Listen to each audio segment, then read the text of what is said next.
Hey there, lovely. So we have all been desiring miracles. We are all praying for miracles. In fact, this generation, the Christian generation at this time, is deeply yearning for miracles, for revival in their lives, in their generation, not even personally in their lives alone. But have we stopped to think, to say, what if Jesus is interested in you?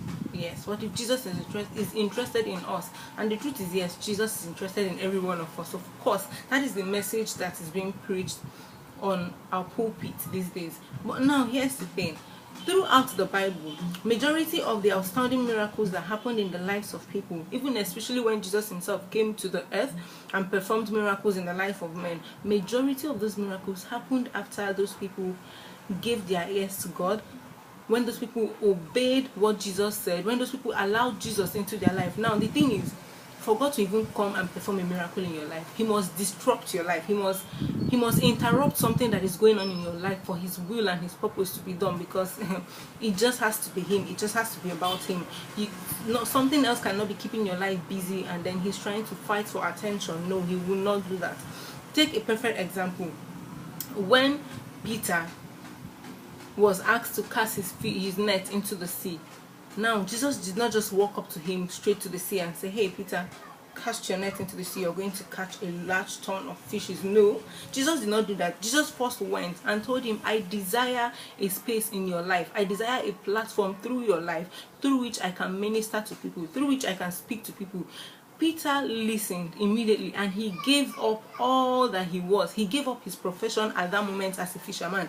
It is possible that Jesus could have spent 3 days or 3 weeks teaching on his sheep. So, within those times when Jesus was teaching, using Peter's occupation, Peter's ministry, it is quite evident and clear. Sorry about that. It is quite evident and clear that Peter could not do any other thing. He could no longer fish. He had to put his life on hold and wait for Jesus to have his way in his life. And trust me, it was after Peter gave Jesus that time, that audience, to fill his life, to interrupt his life, to interrupt that career that he loved so much, to interrupt that business he loved so much, to interrupt that relationship that is getting him high over heels in love with everyone around him or in love with whatever he's doing. It was only at that point that his miracle was about or was able to take place. Now, have you thought to imagine, to say, what if Peter had said no? Immediately Jesus came and said, "Peter, give me your sheep. I need your sheep. I need your life. I need your occupation. I need to interrupt this aspect of your life in order for me to do something great in your life." What if Peter had said, "Sorry, I've been busy catching fishes and I want to give myself another try," or "I've given up. I want to pack my things and go"? What if Peter had said no to Jesus? What if Peter had actually packed up his sheep and left the shores of the sea, and then probably left Jesus stranded to start looking for another platform, another life, another destiny that he could use to reach out to people? What could have happened? That miracle could never have happened. Now, that scene is not even particularly about Jesus going to call Peter. No, it's about Peter making himself available. Because the first thing is, you have to listen to God. If you are believing God for a miracle, even as much as I am believing God for a miracle, the first step is for you to put your ears down. Listen to God. What is he telling you? What aspect of your life does he want you to give up for him? And most of the times we also find this very difficult to do as individuals. Even myself, like, you're suddenly doing something you love, or you're about going on this journey, and then God says, "No, don't go this way.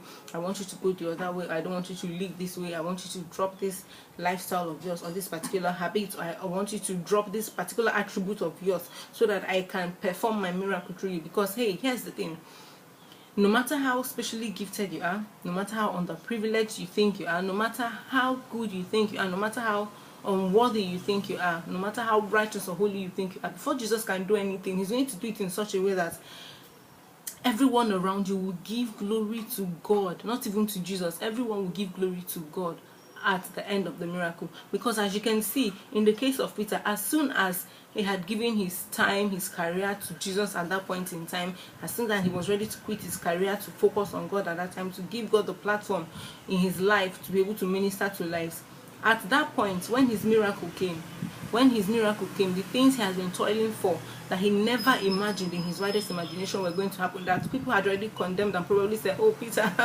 just go home, you're not going to get anything, you're not going to catch anything, just go home, just go home." And then those same people who have probably laughed at him, who have probably mocked him after toiling day and night, toiling even while others were sleeping, those same people did not just witness the harvest of miracle that Jesus Christ gave for him, but they celebrated with him, and everyone gave glory to God. So while you're believing God for a miracle, here is the word of motivation, here is the word of counsel from me. Put your ears down, listen to God. I know you are praying, I know you are fasting, but even in the midst of that, seek time to spend time in worship. Worship God because you want to listen to him, because you want to hear him speak, because you want to know what step he wants you to take. Give God that audience in your life. Give your life to God as a platform, as a medium, in order for him to reach other lives. It could be through your giving, it could be through your helping others, it could be through your rendering volunteering services to people around you, to the community, church, the religious community around you, your church, your house fellowship. It could even be assisting your neighbors. It could be maybe probably answering the call if it's for you who has a call into the ministry, who has a call into any aspect